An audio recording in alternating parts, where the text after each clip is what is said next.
Jewellery దుకాణాల్లో ఇకపై ముఖం చూపించకపోతే ముచ్చటైన నగలు దొరకవు. గోల్డ్ షాప్ ఓనర్స్ తీసుకున్న ఈ నిర్ణయానికి కారణం ఏంటో చూద్దాం.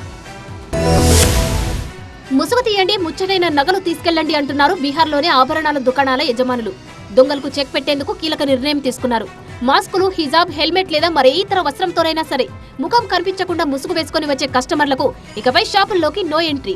ఒకవేళ లోపలికి వచ్చినా ముఖం చూపించే వరకు వారికి ఒక్క బంగారు గొలుసు కూడా చూపించకూడదని all India jewellers and goldsmith federation రాష్ట్ర వ్యాప్తంగా ఆదేశాలు జారీ చేసింది. బంగారం దుకాణాలలో నేరాలను నిరోధించేందుకు ఈ నిర్ణయం తీసుకున్నట్లు ఫెడరేషన్ సభ్యులు తెలిపారు. గత కొంతకాలంగా ముఖాలకు ముసుగులు ధరించి వస్తున్న దుండగులు కిలాడి దొంగతనాలకు పాల్పడుతున్నారు.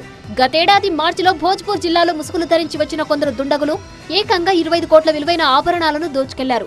అలాగే నవంబర్లో సివాన్ నగరంలో కూడా ఇదే తరహాలో పట్టపగలే దోపిడీ జరిగింది.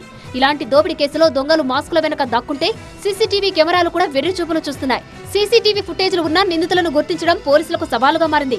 అందుకే కస్టమర్లు, నగల దుకాణం యజమానుల భద్రతను దృష్టిలో ఉంచుకొని ఈ నిర్ణయం తీసుకున్నట్లు వ్యాపారులు తెలిపారు. ఈ నిర్ణయం ద్వారా నేరగాళ్లలో భయం కలగడంతో పాటు ఏదైనా అనుకోని ఘటన జరిగినప్పుడు నేరస్తులను త్వరగా పట్టుకునే అవకాశం ఉంటుందని వ్యాపారులు భావిస్తున్నారు.